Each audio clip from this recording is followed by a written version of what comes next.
Hai teman-teman, di video ini aku ingin menjelaskan tentang program terbaru di LTA, yaitu Remembering the Inner Child. Di program ini bukan hanya tentang menyembuhkan luka masa kecil ya teman-teman, atau memeluk luka atau trauma yang belum selesai. Tapi ini lebih dari itu. Ini bisa dibilang adalah sebuah perjalanan untuk mengingat siapa diri kita sebenarnya, yaitu percikan cahaya ilahi. Percikan cahaya ilahi di dalam diri kita ini selama ini bisa aja tertutup karena kita misalnya diajarin untuk harus selalu kuat gitu ya, setiap saat harus kuat. Terus misalnya kita dibiasain gak boleh merasakan atau mengekspresikan perasaan kita. Atau mungkin kita merasa perlu jadi versi diri yang bisa diterima oleh orang lain. Kalau kita bicara memulihkan luka masa kecil, mungkin seringnya kita berupaya untuk melakukan kayak misalnya menyentuh lukanya, melepas emosi, pre-parenting, afirmasi, terus ada juga lewat menulis surat gitu ya, dan lain-lain. Itu nggak salah dan memang baik dan bisa dilakukan teman-teman. Tapi di program ini kita nggak berhenti di lukanya aja, atau hanya menemui versi diri kecil kita yang terluka. Di sini aku mau ajak teman-teman untuk kita menemui inner child yang masih bercahaya di dalam diri kita. Cahaya ini apa sih? Nah, ini ada rasa ingin tahu, ada keceriaan, kejujuran, kepolosan, dan juga cinta yang belum pernah hilang atau padam. Karena teman-teman, inner child ini juga adalah percikan cahaya ilahi itu sendiri. Di program Remembering the Inner Child ini, kita akan menemui cahaya ini dari keluasan hati. Keluasan hati ini secara cakra bisa disebut higher heart chakra. Cakra ini memang bukan bagian dari sistem 7 cakra utama yang biasanya kita kenal gitu ya teman-teman. Higher heart ini letaknya di antara heart chakra dan juga throat chakra. Ini adalah ruang yang penuh dengan cinta kasih yang luas dan nggak terguncang oleh masa lalu. Ini mungkin sekilas bisa terlihat seperti mirip dengan heart chakra, teman-teman. Jadi di sini aku akan share juga beberapa hal perbedaan antara heart dan higher heart chakra, tapi secara sekilas aja. Heart chakra berkaitan dengan cinta yang bisa dibilang bersifat personal, di mana ini biasanya terkait cinta terhadap diri kita sendiri atau orang lain. Terus juga heart chakra berkaitan dengan empati, kesedihan, kehilangan, luka emosional, memaafkan, acceptance, dan lain-lain. Keywords yang biasa kita pakai di heart chakra itu adalah salah satunya ya, nggak hanya ini, aku mencintai dan aku dicintai. Secara kualitas teman-teman, heart chakra ini terasa lembut gitu ya, emosional dan juga penuh perasaan. Di saat heart chakra mulai terbuka, kita bisa jadi mudah tersentuh, bisa memberi dan menerima cinta, dan juga bisa merasa rapuh di saat yang bersamaan. Sederhananya, heart chakra ini adalah tempat di mana cinta itu terasanya sebagai emosi, yang mana bisa menyentuh dan juga bisa menyakitkan. Sedangkan kalau higher heart chakra ini, teman-teman, berkaitan dengan cinta yang dari kesadaran murni, dari kebenaran jiwa, dan juga penerimaan tanpa penilaian. Nah, di chakra ini keywordsnya adalah aku hadir sebagai cinta itu sendiri. Dan secara kualitasnya, higher heart ini terasa luas, nggak terguncang, dan juga nggak personal. Saat kita bisa mengakses higher heart chakra atau keluasan hati ini, kita tuh jadinya bisa melihat luka tanpa tenggelam di dalamnya, teman-teman. Dan kita juga bisa hadir seapa adanya, tanpa harus menjelaskan atau memperbaiki apapun. Hanya hadir sebagai cinta yang murni itu sendiri.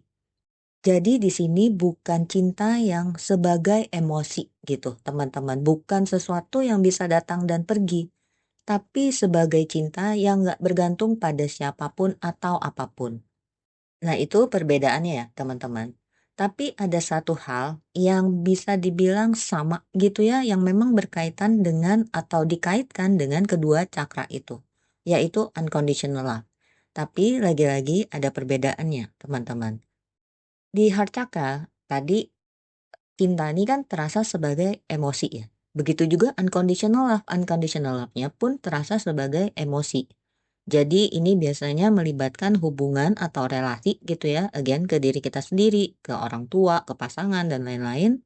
Dan juga masih bisa terpengaruh oleh luka atau harapan yang tersembunyi. Dan seringnya membutuhkan penerimaan dan pemaafan untuk bisa mengalir. Jadi heart chakra ini teman-teman memang bisa membawa kita ke unconditional love. Tapi seringnya memang masih melalui rasa dan juga pengalaman yang personal. Sementara di higher heart chakra ini unconditional love-nya benar-benar nggak bersyarat secara mutlak teman-teman.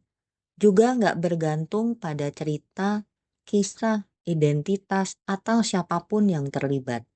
Kalau teman-teman pernah mengikuti meditasi Heart of Light yang ada di YouTube ini juga, itu kan ada di mana kita mengirim cinta ke seseorang yang netral gitu ya, yang kita bahkan nggak tahu itu siapa gitu, kita nggak tahu kisahnya, kita nggak tahu ceritanya. Nah ini bentuk unconditional love-nya tuh seperti itu, teman-teman. Jadi ini juga nggak berbasis pada harapan atau juga respon dari luar. Dan juga ini nggak berbentuk emosi yang naik turun, teman-teman. Jadi sifatnya tuh stabil.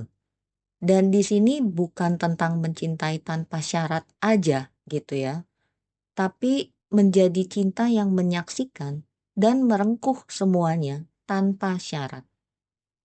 Ini bukan mana yang lebih baik atau lebih buruk gitu ya, mana yang lebih bagus, mana yang enggak, bukan seperti itu. Karena kedua-duanya itu valid dan memang bisa saling melengkapi. Heart chakra ini bisa jadi jembatan, teman-teman, dari ego ke hati gitu ya, dan juga membuka gerbang rasa. Dan higher heart ini membuka ruang kesadaran yang murni dan luas, bahkan tanpa batas. Jadi teman-teman, dari higher heart atau keluasan hati inilah kita bisa terkoneksi ke inner child kita sebagai cahaya. Sehingga akhirnya kita bisa merasa lebih utuh, bisa membangun rasa aman dari dalam, bisa merasa lebih lega, lebih ringan, kita merasa pulang gitu ya. Dan juga bisa melihat diri kita itu dengan kelembutan. Ini bukan berarti lukanya hilang ya teman-teman, atau nggak ada lagi gitu jejak lukanya sama sekali. Tapi ini tentang gimana pada akhirnya luka tersebut nggak lagi mempengaruhi, mendominasi, membatasi, mengguncang kita, atau lainnya. Jadi sakitnya bisa aja masih ada, masih kerasa gitu ya, tapi udah nggak ganggu kita lagi teman-teman. Dan juga nggak membuat kita tuh merasa kecil, merasa ditinggalkan, nggak cukup, nggak layak, dan lain-lain.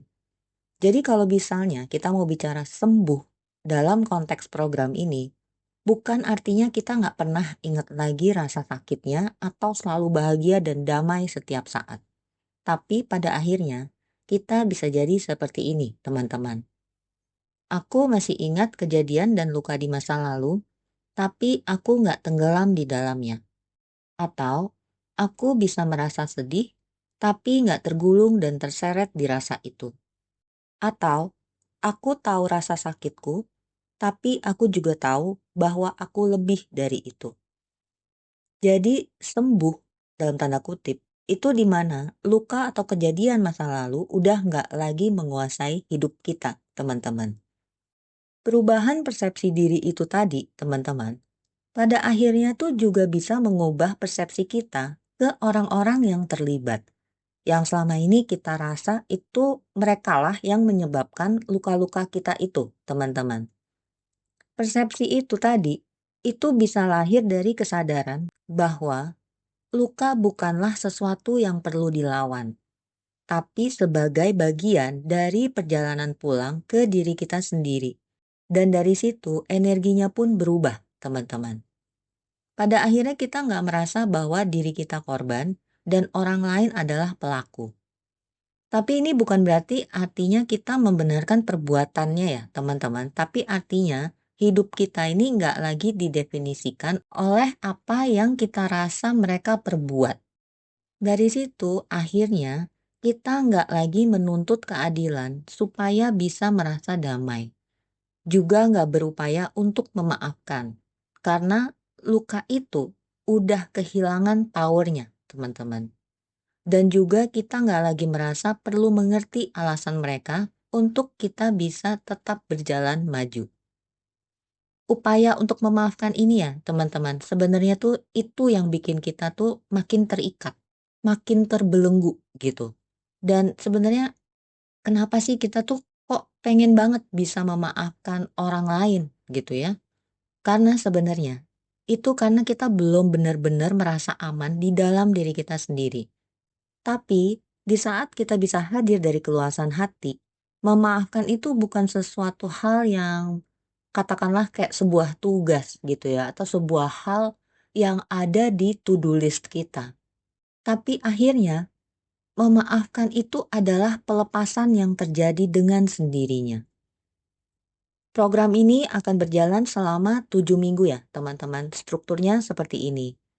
Di setiap minggunya ada satu meditasi, ada 1 sampai 2 latihan mandiri, dan juga ada journal prompts untuk self-reflection setiap harinya. Dan di program ini juga tersedia support group ya teman-teman. Jadi teman-teman nanti bisa saling berbagi cerita dan pengalaman. Jadi teman-teman program ini bukan sekedar menyembuhkan atau memperbaiki, tapi ini tentang mengingat kembali. Spiritual journey is about remembering who we are. Dan inner child adalah salah satu pintu atau gerbang untuk kembali ke esensi diri. Kalau teman-teman merasa cocok dengan program ini, silakan bergabung ya teman-teman. Kita mulai nanti di tanggal 1 Agustus 2025. Infonya ada di description box. Nanti kalau ada yang kurang jelas, ada yang mau ditanyain, dan juga untuk pendaftaran silakan chat aku. Terima kasih teman-teman.